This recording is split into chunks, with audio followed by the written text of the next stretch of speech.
Welcome back to the Vision Lab podcast in partnership with Nexum Creative. I'm your host, Ryan Cuffey, alongside my co-host, Mr. Ryan Mosley. The Vision Lab is the official growth mindset podcast for all visionaries worldwide, showing mad love to the cigar community. It's here in the lab where we focus on growth and exploring the developmental path of people's visions and dreams and how those dreams come into reality. Yo, I'm super excited about today, y'all. Hey, yo, Mo, what do we have on the show today? Today's guest is a New Jersey native. He is the CEO of Command Your Brand Media. He has been podcasting since 2014. He is the host of Create Your Own Life. Please welcome Jeremy Slate to the Vision Lab podcast. Hey guys, stoked to hang out with you tonight, man. I love hanging out with a couple Texans, man. It's always makes things a little bit better. Well, listen, we're honored, man. And let me tell y'all the power. We've said this before on a number of our episodes. The power of social media is real, y'all. It was a couple months ago. Anthony Trucks, who was on the Vision Lab back in season 3 or 4, was hosting a live, and he was hosting it with you. And I jumped in, and I immediately texted Mo and was like, "Yo, I like this dude. I like his content. I like his energy. I like what he's bringing to the table, man." And, gave Trucks a shout out, obviously. And shout out to AT, man. A good dude. Make sure you guys go support him and his movement, as well as, his episode that he did with us. But, I heard this and I was like, man, look, we got to get him on the show. Reached out, dropped a couple DMs, and here we are, man. Yeah, absolutely, brother. Yeah. So let's get into it, man. I like I said before, I love your content. A lot of people down here may not know about who you are, and that's fine. They will after today. But when you look at growth mindset, why is having a growth mindset so difficult for people to achieve? Because comfort's really easy. You know what I mean? Like it's to just kind of like sit in your couch and watch Netflix is pretty darn easy until you can't pay the electric bill, and then you can't do that either. But like, you know what I mean? Like a lot of people are comfortable just doing that. And I think that's the dream we're kind of sold of, like what life is. Like, you work hard so that maybe you can get your 2 days off a year, and, you watch TV when you're not working. And I think, growth mindset, man, is you're either growing or you're dying. And that's just kind of how life is. Like there is no middle area. There is no kind of like homeostasis. You're either growing or you're dying, and that's just how it is. When did you realize that fact? Like, when did you come to the understanding of, you know what, Jeremy, you're either growing or you're dying? Like at some point you had to look in the mirror and have a kind of come to Jesus moment, So, like for me, like I was always told like education's the way. And like, like you always got to like keep going to school and all that. And cause I love my parents dearly, and they're both, my dad didn't finish high school. He went back and got his GED later, and my mom did finish high school. So like nobody kind of went to college. So it was like a big thing. So like to do that. So, I went to college, then I studied in Europe, and then I came back and got my master's degree. And then you kind of get to the end, you're like, all right, what do I do with this? I have a history degree. Like, what do you do with a master's degree in history? So, other than like hang out at a museum. So like, obviously like I wanted to teach in college, and I applied to one school for college and didn't get in. And I ended up actually teaching after spending 16 hours a day working at a gym at night, and then also painting houses during the day. I finally ended up getting the job teaching. And 2 years into that, when I was 24, my mom ended up having a really bad stroke. And I kind of realized that like, this isn't what you do, right? Like it's if you're not creating something, if you're not doing something bigger, you just kind of do this till you can't do it anymore, and that's it.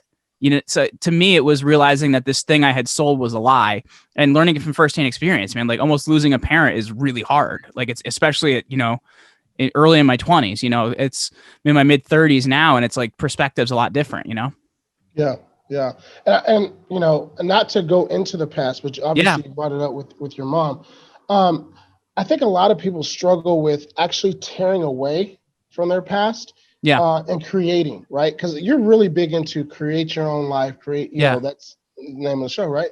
But why is it so difficult for people to actually tear away from the past and move forward?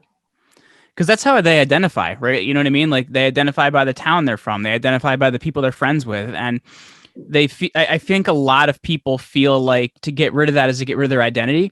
And sometimes you have to get rid of who you've been to become who you want to become. And I think that's one of the most difficult things. And the thing that kind of sticks us in that is a lot of times we're trying to, I don't know, like live other people's goals and other people's life plans. You know what I mean? Like, this is what your friends want for you. This is what your parents want for you. Or this is what, other people want for you. And you don't really decide what yours is. So because of that, you kind of just get stuck, man, because you're not seeking what you want to seek. And you kind of realize that if you're ever going to be happy, it's not selfish to say, these are the goals I want to live by, because you're the one living this life, man. Nobody else can do it for you.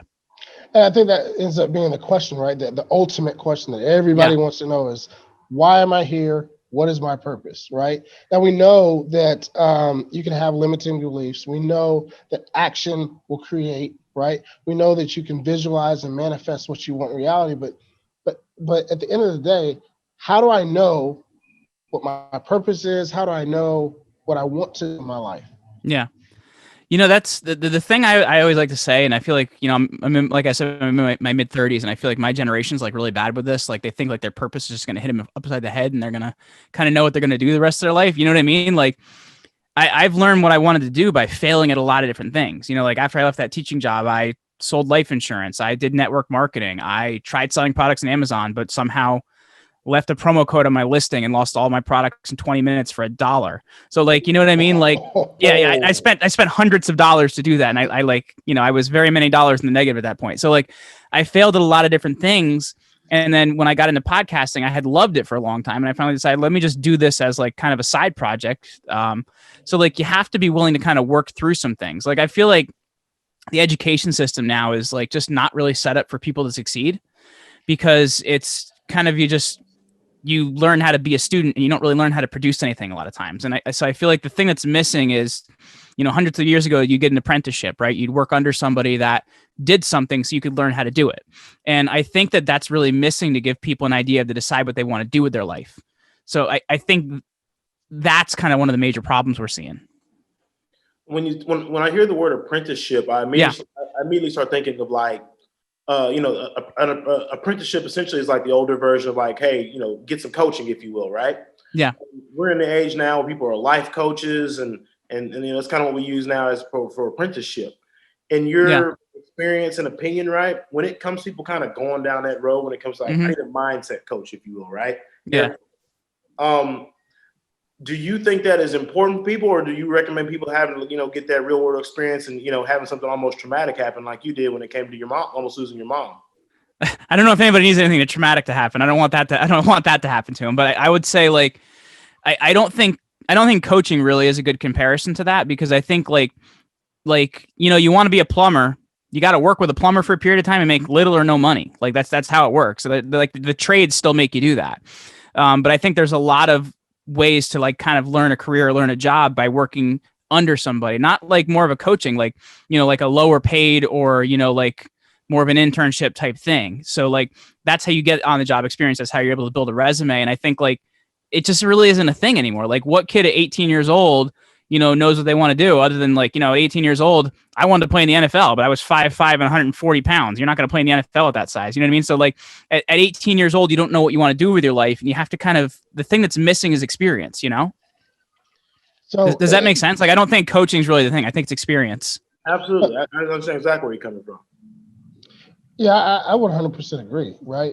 I think a lot of times, like, life coaching is hot right now. Right. Yeah. A lot of people want to be told like, hey, this is what we do. I think oftentimes, we're kind of like enamored with these labels. I'm this person, or I'm that person. I'm a vegan, I'm a carnivore, or I've got a life coach, or whatever it is, like whatever tickles your fancy, right? Like, why do you think people are so enamored with the labels, and B, going back to the whole like life coach thing, like it's a hot thing right now. Is it necessary? And we've had life coaches on the show, right? Yeah. Like, I'm not knocking it. I think it's great, but I just want to get your take on that.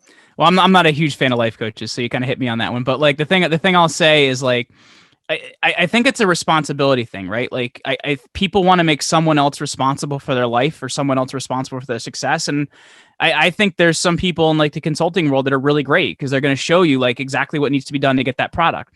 But I think a lot of times it comes down to people wanting somebody else to take responsibility for their life, right?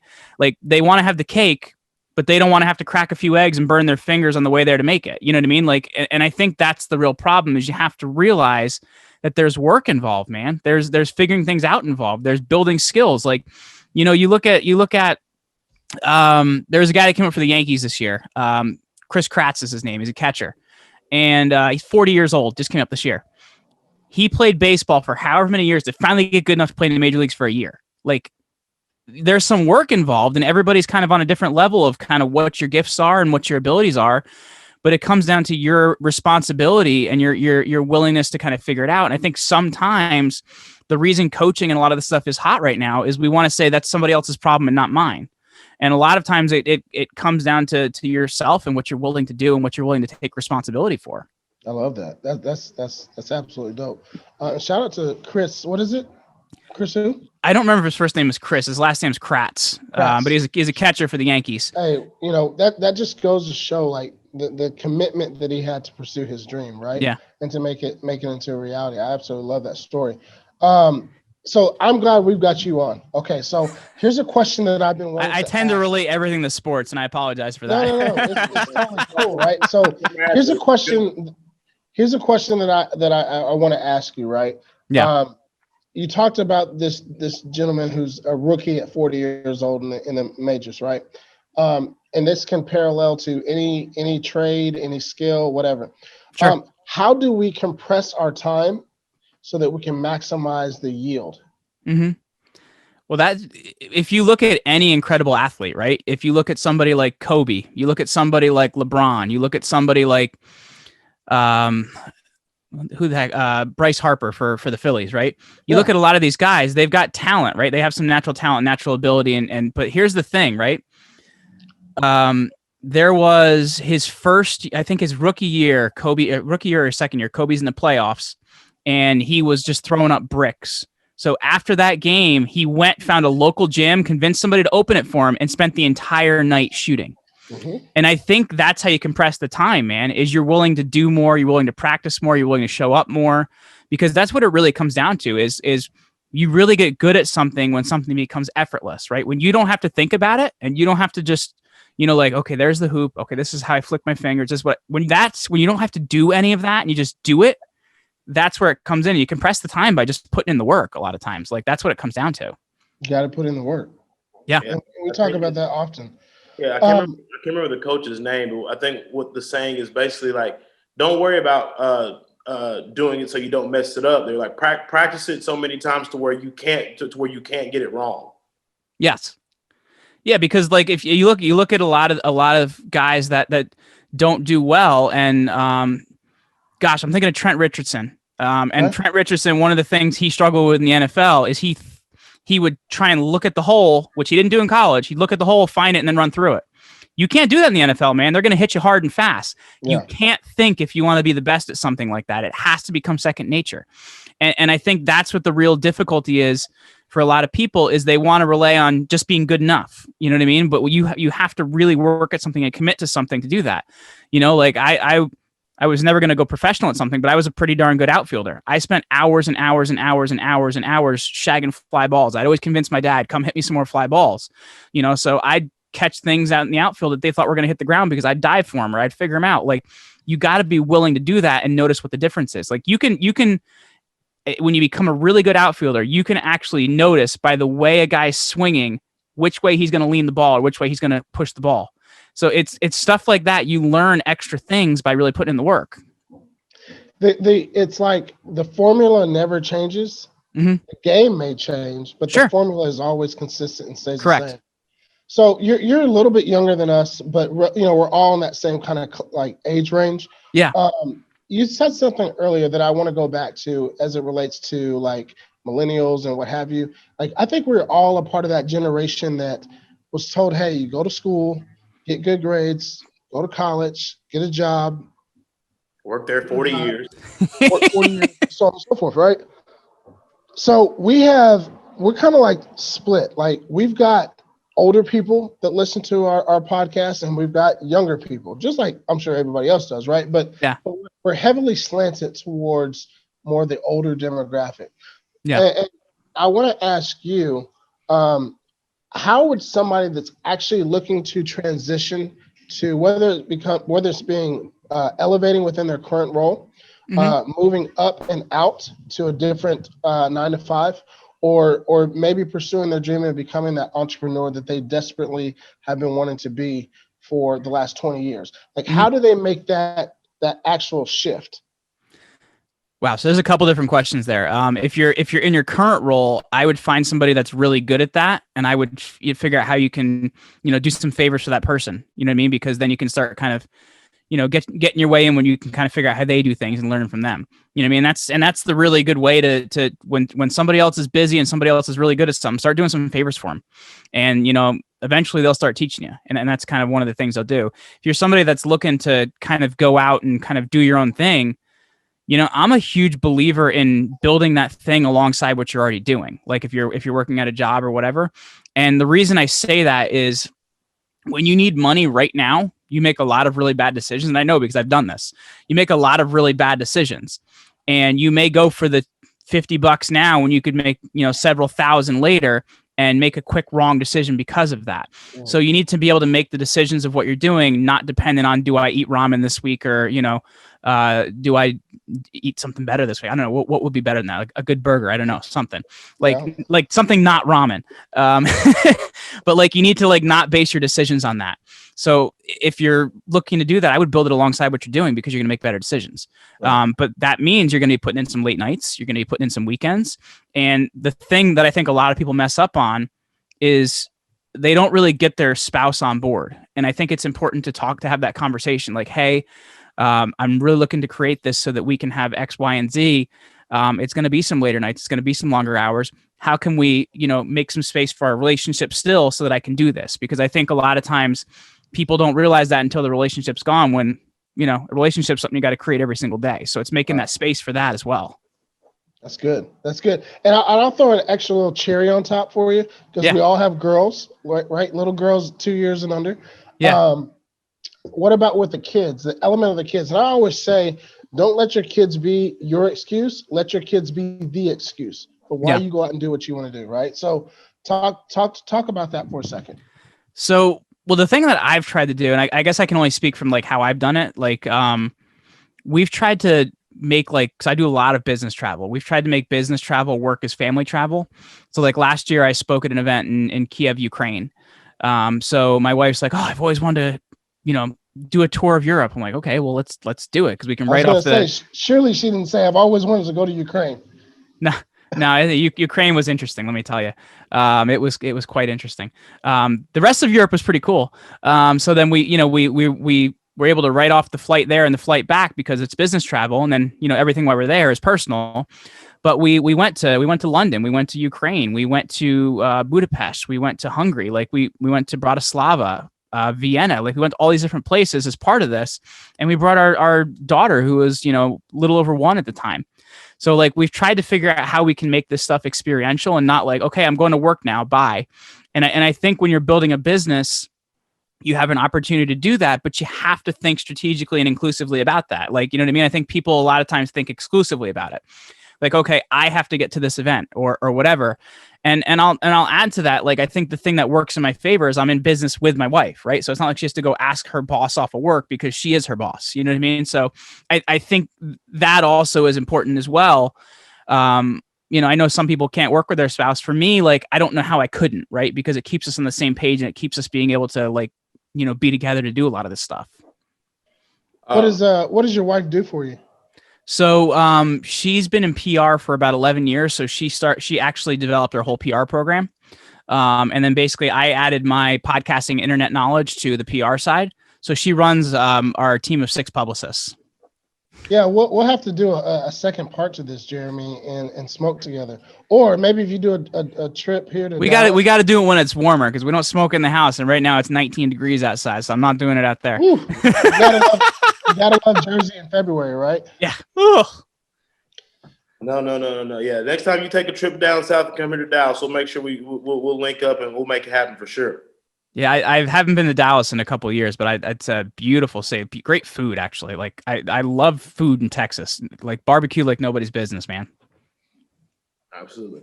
Absolutely. So allow me to change gears, right? Because I see the background that says "Command Your Brand." For those people who are listening and are hearing your voice the first time, for those who will see the video and see your face for the first time, what is Command Your Brand? So Command Your Brand is a PR firm that focuses primarily in getting our clients booked on podcasts. We've been going since 2016. And, really what we help our clients to do is to tell a better story. And then, we help to really place them on the right shows to do that. And, you guys know as well as I do, like, I think podcasting is really the way media is going. Because I think a lot of legacy media and stuff like that's dying. I think, if they were able to ever take radios out of cars, like that may be the end of that. And I think really, with what you guys are doing, what I'm doing, like we are the media now. So I think there's a huge opportunity here for where things are going in the future. Why do you think people listen to podcasts over network radio or radio in general, right? I'll give you an example here. So we have one radio station here that's pretty much like the only one you can get because nothing else comes in around here. I don't know why. It's just really in Jersey. Well, I'm in a small town, man. I'm in Northwest Jersey. I'm closer to Pennsylvania. It's like we have one radio station that comes in strong, and they call themselves soft rock. Which if you could ever imagine, it's some of the worst collections of songs all thrown in the same radio. And I'm convinced they have one CD, and it just plays on repeat every 2.5 hours. So like a soft rock is horrible. So like, I don't want to listen to that. And I think that's what most people are running into is, and if you look at like Netflix, you look at Hulu, you look at a lot of these different things, it's user driven. And so with podcasts, like, people are making a choice to subscribe and listen to you guys. That's a big deal. Mm-hmm. And I think that's the real difference is we're not deciding what we have to be given. We're deciding what we want. Right. And when you're listening to traditional radio and stuff like that, you get what you get, man. And maybe you get to call in every once in a while after you wait on hold for 10 minutes and pick a song, but like that's about it. So I think what you guys are doing is you're providing people what they're looking for. Right. The power is with the consumer, right? Yeah. Now there's a big shift of on, especially with YouTube being as big as what it is right now. People call it YouTube University, right? You'll go to YouTube first, maybe you'll go to Google and then YouTube, right? To find out whatever information that you want to, find out. And I think that's going to be really, I'm super interested in how the younger generation is going to absorb that information. Number one. Number two, I'm super interested on how this is going to shift our brains. How this is going to change, because we're literally in the middle or maybe at the very beginning of a cataclysmic shift on how we are actually consuming content, learning it, and then deciphering what that means. That's a really, really valid point though, too, because I really think because people don't read as much anymore. And I think it's because of video and stuff like that. I don't want to say people are lazy. I want to say that like the modality has changed of how people are choosing it. They're like, well, I could listen to Audible or I could read the book. I don't really have time to read the book. I could definitely do that. So I think we're kind of seeing this massive shift in how that is. Now, the thing that does concern me about is it does concern me that like literacy may change. And if we lose literacy, we then lose the ability to have that thing that people are listening to. So I think it's a weird balance, but it's consumer driven right now. Right. I completely agree with you. And I listen to audiobooks too, so I'm part of the problem. You know what I mean? But I think there's going to be something birthed out of this. Like I completely 100% agree. As we consume content instead of reading it, cracking open a book, right? Yeah. Our literacy rates will go down. But what will increase? That's such an interesting dichotomy, right? And so this is how I got through grad school, right? I found the audio version of every book that I listened to. I listened to A Tale of Two Cities while doing a Madden Dynasty. I got through 12 years of that damn thing too. Why I did it.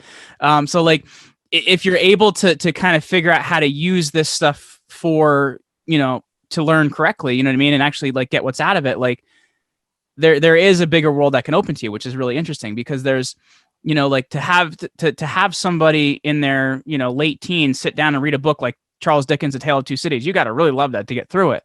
But if you can listen to somebody read it and act it out, like you're actually opening the door that people that may not have listened to that. So I think it's a really kind of interesting ability to get people's foot in the door, you know?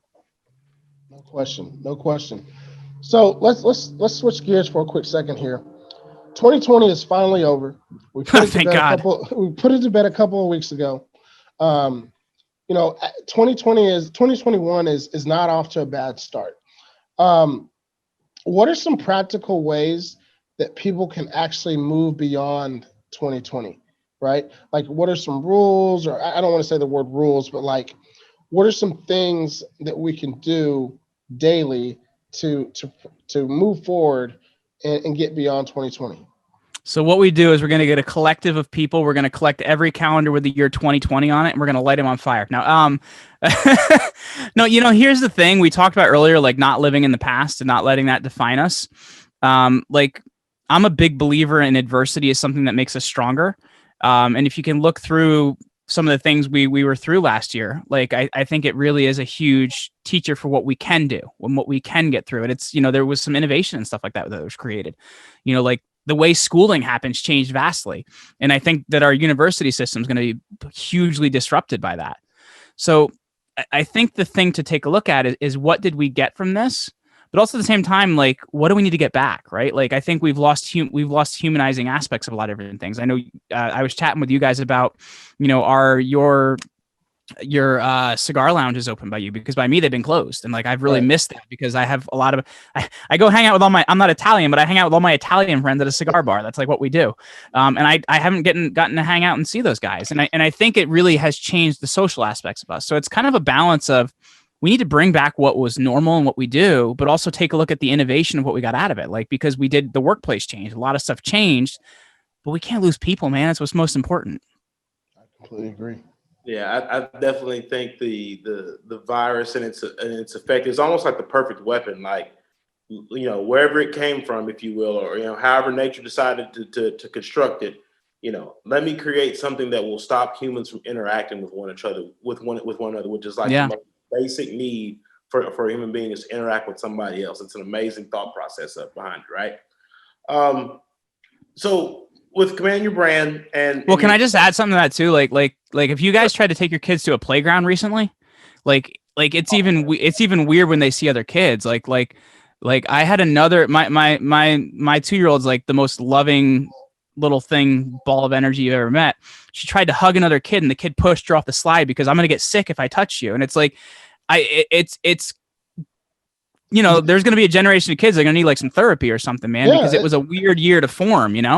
Listen, this is a deep-rooted problem. Yeah. As we're conditioning, like these kids in 2020 from last year, like that's what they're going to know. They're going to remember that. And a lot of times, the way that our brain is shaped and molded, the residual impact on what last year did. I'm hate to say it this way, but I'm really anxious to see how that plays out. Yeah, right? like my daughter's been like putting masks on her dolls and stuff like that. And it's like at the same time, like I want everybody to be safe, but like I don't want them to have to think that way. Like, you know what I mean? Like that's weird.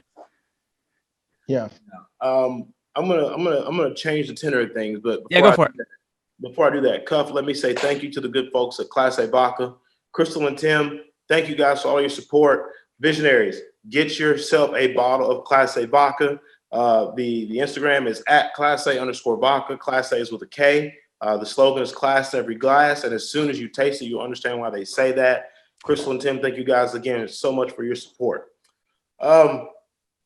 So you're in this space now where, you answer to you. And I like the fact that your wife works for you. So no one has to worry about a PTO request anymore, which I'm dying for that life. But when it comes to succeeding and whatever arena that somebody listening to the show wants to do. You have courage, you have charisma, you have skill sets, and you have confidence. Mm-hmm. Out of those four, what do you think is actually most important? Well, the most important one's missing, and that's communication. You know what I mean? And because it's the ability to communicate to anyone. It's the ability to, we talked earlier about like, if you're in business with your spouse, like you got to let each other know what's happening. You know what I mean? And I think like the most important agreement I have with my wife is we say what needs to be said without the intention to, verbally hurt the other person. And I think that's really important because we've probably all met people in our lives that like they say something, but they say it to be right and to injure. And I think that if you can communicate right, you can get your ideas across, you can change a lot of things, you can get some things done, you can make some things happen, and you can have a happier life. Like communication is key to anything, right? Like you're alive as you communicate. And I think that's a really important thing to be thinking about. I think that it's underrated too. Yeah, The 100%. value of communication is so key. You look at any person that's wealthy, Mhm. most of the time, well, I would say every time, 100%, right? They know how to communicate what they want to happen. They may Yeah. not know how to do it, but they know who to get to do it for them, right? They may not have the bandwidth to actually execute, but they know who can execute it for them. They can communicate what they need to be done. I think that's a great point, Jeremy, and one that I've actually never thought of. It's vital. Yeah, 100%. And so, whether you're dealing with your wife, who's your business partner or employee, however you want to look at it, right? I would venture to guess that you're going to say business partner. Business partner. Yeah, Yeah. absolutely. But I work for her. If anything, I work for her. there But you yeah. go. Exactly. Whether you are in business for yourself, or you work for somebody, what have you, why do we struggle so much with communication? It's this whole ability of being able to confront something. And I don't mean it like, hey, you just did this, I'm going to confront you. It's more from the standpoint of like, they can't look at you and say what they want to say to you. They're going to do what's going to be easier for them, which is to send you a text message or something like that, or to send you an email or whatever. Because like confronting that person is hard because you actually have to be there, be present, and communicate to that person. So I think that's really what it is, man. Like people are scared and they're nervous and they don't want to have to say what they need to say, even if it's not a bad thing. They'll take the easy way out. Like, what I mean? They'll send you a text message. Oh, sorry, I can't make it. What, you couldn't talk this out to me and tell me what's happening? Like, what's happening? So what I hear you saying is technology is hindering us, Yes, right? And we're fearful of confrontation. correct. Yeah, It's crazy. technology has definitely been like the ultimate crutch. Yeah.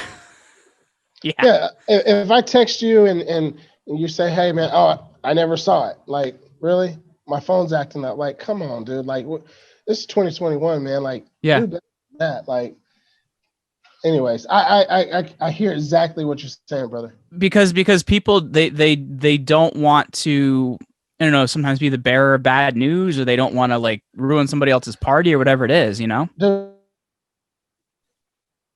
it's a hard. I think people have the hardest time. No, it Yeah. baffles me. If you ask me, "Hey, do you want chocolate ice cream?" No, not that hard. Whether you spent $500 on that chocolate ice cream, it doesn't change the fact that I don't want it. And I just think it's incredibly crazy, like that. If you buy chocolate ice cream and you say, "Hey, do you want some?" Mm-hmm. I can tell you no. Like, I'm not interested in the chocolate ice cream. I Yeah. don't care if you spent $5 or $500, right? But like me cowering and sending you a text message or an email or whatever, because I don't want to hurt your feelings, or I'm too afraid of hearing or saying the words no to you, or I'm not interested. It Yeah. just baffles me. Well, you know what, Cuff? I think one of the things about that too, though, is like people are inherently good. Like, there's a very small percentage of people out there that are just bad dudes, but like people are inherently good. And one of the things comes down to they just don't want to let other people down. And I think it's like it's actually painful to people to say no, I don't want to do that, because they feel like if they're saying that, they're saying what you want to do is wrong. And it's like that's not the case. It's just I'm busy. If I said yes to everything, I wouldn't have my own life. So I think like letting people down is difficult for a lot of people. When it comes to letting people down, is it, if you're the person who's in a position to where like, hey, if I don't get this done, I'm going to let somebody down. Is it us being victim of our egos? And that's not necessarily just for men in general. That's just people in general, because people have egos, and it's one of those things, like you just said, like, I don't want to let you down. I don't want that to reflect badly on me. Mm-hmm. But I feel like, in my personal opinion, like it's a whole lot better to like, hey, check your ego at the door, and maybe things will be a little bit more productive versus you just trying to stand on something and beat your chest. I would agree with you too. And I think it's also like looking at the situation and saying, is this a life or death situation? Is this something where like this person really does need me? And I think it's kind of like coming to grips with what that is. But you know, some people just suck too, and they're just gonna say no all the time. I'm not gonna give them an excuse, man. Like there's a reason that everybody can't play with Kyrie Irving, and I'll tell you the problem. It's Kyrie, you know. So it's like there's just some people like that, you know. Yeah. So I'm glad you mentioned that. So Kyrie's a great ball player, right? I think ego will keep you from greatness, but confidence will propel you towards greatness, right? Mm-hmm. How do you differentiate between being egocentric and confident? So I think a really great example is just basically giving you another basketball player, LeBron James. And the thing that makes LeBron James better is, you know what? If that team needs a point guard, he'll be the best point guard on the team. If that team needs a power forward, he'll be the best power forward in the team. So it's willing to take a look at the situation and see what's needed in that situation to be kind of the best result for everybody. It's like, it's an optimum solution, right? The best solution for everybody. It's good for me. It's good for you. It's good for the world. It's good for everybody. And I think when you can kind of look at things that way, I think that's how you're actually going to get the most things done. You know, it's like in that's what real leadership is, right? Like it's willing to look at what needs to be done, be willing to do the work and not complain about it. And I think that's the huge difference. Who's the best leader you've ever been around, Jeremy? Damn, that's a good question. You open the door, I had to walk right through it. Oh, man. So I'm going to say my wrestling coach in high school. And the reason being is I was not a very good math student. And he was actually my algebra 2 teacher. And he knew well enough what I was struggling with that he was willing to stay and do extra help and even tell me, hey, I'm not going to let you wrestle if you don't figure this out. So like, you know, somebody that was willing to do what they thought was best for me because they knew it was best for me to kind of get through school. So I know it's on a basic level, but for me, it was that wrestling coach. He was a Navy guy, and I think they're all kind of like that, you know? They're wired a little bit differently. Oh, dude, are they? You know, I'm imagining, you know, you in high school probably were hesitant in asking questions, right? I think oftentimes in math class, I was hesitant in asking questions. I was Why is that? I kind of found out later there was just I kind of glossed over a lot of things I didn't quite understand. You know what I mean? Like they use all these like crazy terms in math, and you don't want to be the one to stand out and say you don't get it. So like I never really asked for help early on until kind of that teacher realized it. Like, you know, in history class, like I have a memory like you wouldn't believe. So like I wouldn't shut up. Or, you know, in literature class or any of those, like, but math was the one I was quiet in. The other ones I was loud in. I just think it's so interesting that there are specific points in our lives that we can obviously retrace and remember. You know that in high school, you know, history, science, etc., you were good at. Yeah. When it came to math, there was a trepidation or hesitation or call it fear, right, to ask those questions. And I wonder how that affects us, or maybe you could speak to how that affects us long term as we get into our mid-20s, our early 30s, 40s, so on and so forth. So I guess I can only talk to like how it was for me. Like it kind of gave me perspective, and it really made me want to make sure that I fully communicated to ways and people that, you know, people can understand. And because when I look at like why I struggle with math, it was a lot of complicated terms. It was a lot of things I didn't ask questions about. So it's kind of made me, when I'm teaching a process or when I'm kind of like, you know, building something so somebody else can use it, I'm kind of making sure, okay, did you get that part? Cool. What does that mean? Yeah, cool. So it's like you're kind of making sure that people are tracking with you, because, you know, until I had that teacher, somebody do that for me. So it kind of like gave me perspective on how I create and how I teach. What do you try to teach people now? Like you've been podcasting since 2014. You got a successful company, a successful show. So you learned some things along the way. What is it that you try to make sure that you kind of, you know, for lack of a better word, impart on people that you encounter now? Because you're on the other side of the fence now. You're the teacher. So for me, like there's two sides of it, right? Like there's the side of it where I want people to know that they were meant for more and they can do more. And, you know, I'm kind of teaching them how to kind of get past their own stuff. Because we've all got it, man. We've all got stories we tell ourselves. The other part of it is like I just understand how like the right PR and branding can really help the little guy compete. You know what I mean? That's how you stand out. That's how you're different. That's how you can like make people remember you. So that's really where, it depends on like where you're talking to me from. If it's for my own podcast, I want to know what makes people tick so I can show other people that. But if you're asking me like, what do I do every day at work? Like I'm teaching people about branding. I'm teaching people about like understanding like how to make yourself different and stand out. And like, with what you guys do with doing it around cigars and stuff like that, like that's different, man. That stands out. And I think that's what's memorable to people. Yeah. So you really, if you're really going to stand out and compete, you got to have a brand that people remember. No, I completely agree. And thank you for that too, Jeremy. We felt like, and it's no secret at this point, right? We're knocking on the door. We're about 4 months away from 2 years of being in the game. We hope to elevate one day to your level, right? But we looked at the cigar podcasting industry segment in the landscape. There's absolutely nobody that is doing what we're doing. We're having great conversations. We're educating. We're informative. It's growth mindset. It's entrepreneurship, right? All on the backdrop while you're smoking one of these things, right? And there's nobody out there. Like you can get thousands of cigar podcasts out there that are doing reviews. And this is a Maduro wrapper. It was out of the whatever region, and it's got this note of coffee and this note of whatever. It's like that's cool. Yeah. I like to smoke cigars, and I think my partner Mo is the same way.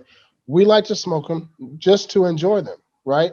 Like I don't want to get into, I don't want to be like a scientist or a connoisseur. But here's the point to that is you guys aren't just creating a podcast, you're creating a lifestyle. Correct. And that is what people can buy into because they can be part of that. And I think when people really understand good branding, people really understand like the right differentiation. Like you guys aren't building a podcast, you're building a lifestyle that other people want to be a part of. That's it. That's 100%. And back to what you were saying as it relates to, we always say helping people become the better version of themselves, right? I can't tell you how many times we've been approached or someone said, hey, thank you for XYZ episode. This has helped me get through A, B, and C, or I learned so much from this particular episode. This is great. It's really cool, man. I think the podcasting world is incredible. And as it relates to, specifically to a brand, I think we've done something that carves a niche that no one else is doing in the space. No, I would agree with that. But like I said, it's, you're creating a lifestyle. And I think that's what really stands out because there's, I'm going to run out of fingers, toes, and hands if I try to count the number of shows that are just another entrepreneur podcast. Like it gets a little bit ridiculous. Right. So I think that's why you got to create something different and create something people want to be a part of, like you guys are doing.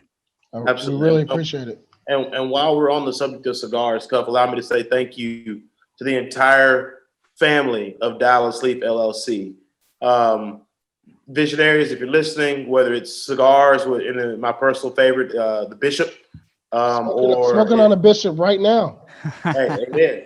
It's the Bishop Cigars. They've got an entertainment wing. They have a charitable arm of the company. If you're looking to get something productive done, make sure you get with Dallas Leaf LLC. The Instagram page is at Dallas Leaf LLC.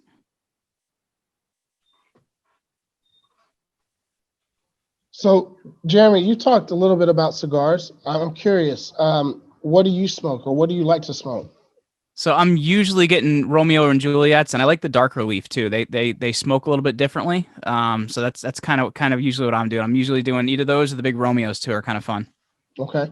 And then how long have you been, indulging in the cigar game? Since my early 20s, so probably a good 10 years. Oh, good. And the thing I like too is when we go like to the islands or something, you can go and they actually hand roll them and buy them that way. Those are pretty cool, man. Absolutely. Or then when we were in Italy last year, we got these little skinny ones. They're really, really cool. So I like a darker cigar though. They burn differently, and they kind of smoke differently. For sure. Now, what made you even dabble into the cigar game? Introduced? Yeah.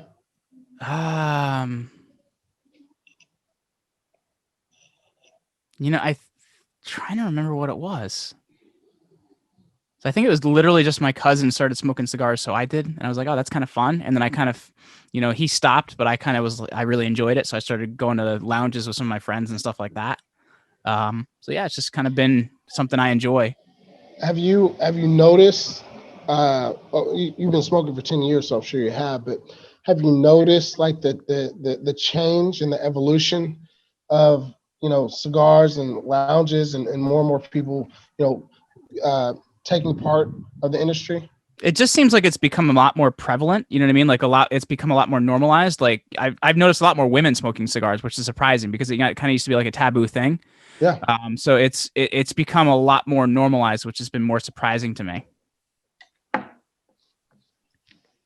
completely agree, man. And we've been privileged to see and speak with a number of people.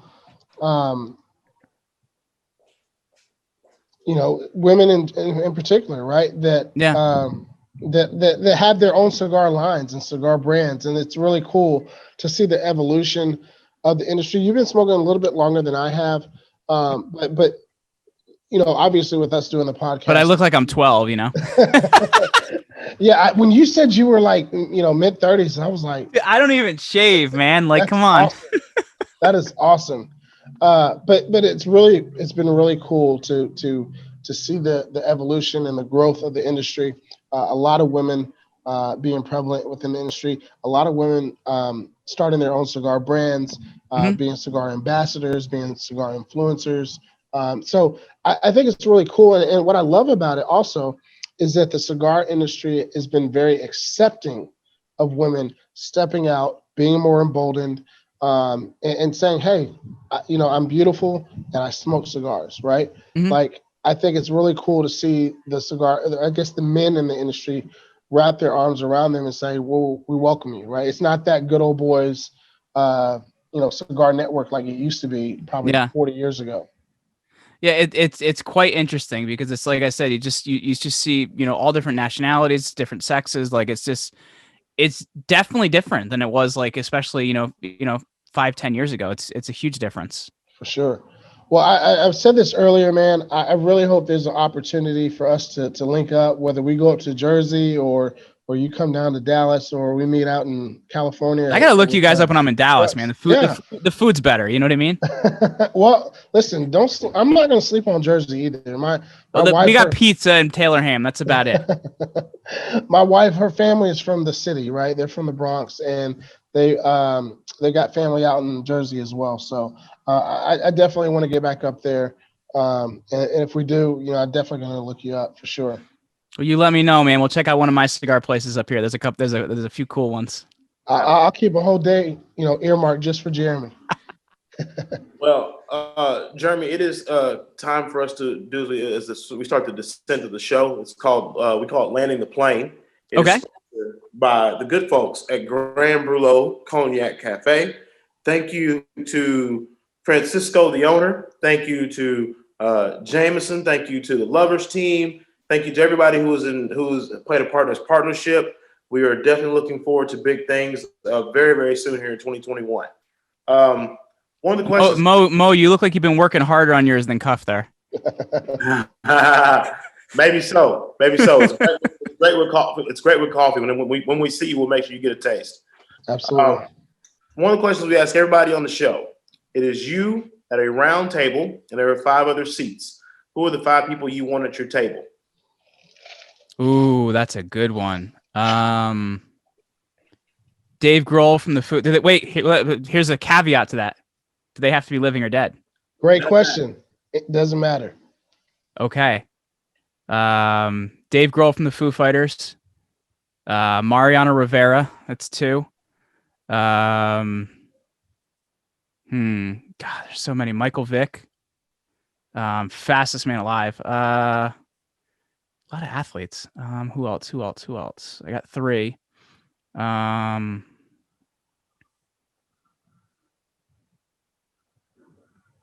Pause for effect. I'm pausing for effect because I'm like, there's so many. We talked about one earlier before we went on air. Ayn Rand would be another one. I'm a huge Ayn Rand fan. She's been dead for a long time. Who else? I get one more. I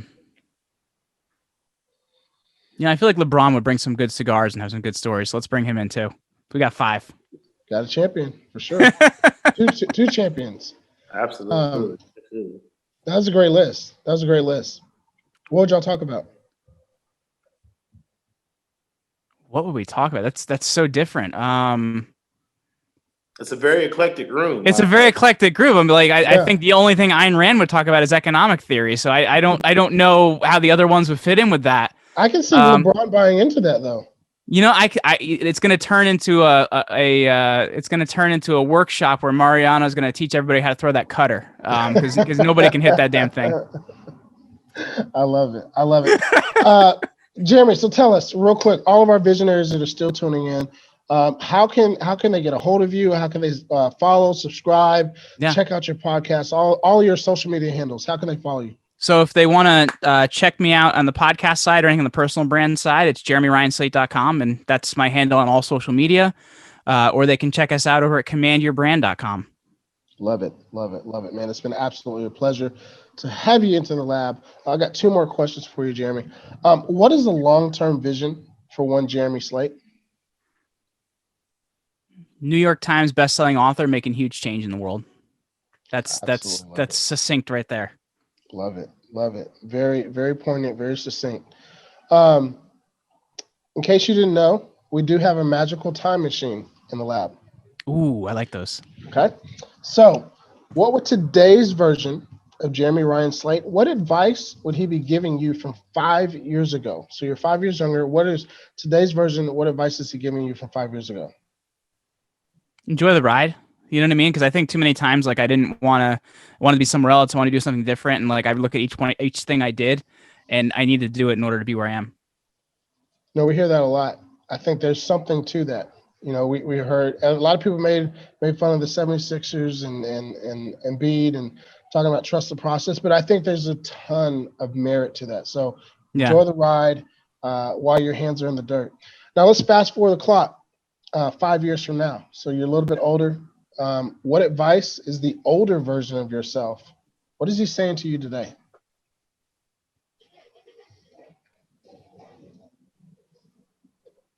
The older version of myself. I don't know. I don't know what I'm going to be down the road. You know what I mean? So it's like, I love that those wheels are just turning right now. I really contemplate these things though, man. I just don't want to spit something at you. I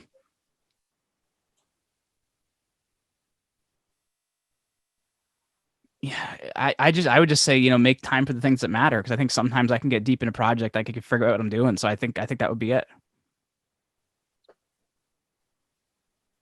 I can dig it. Make time for the things that matter. I absolutely love it. Well, Jeremy, listen, again, thank you, sir, for answering your DM.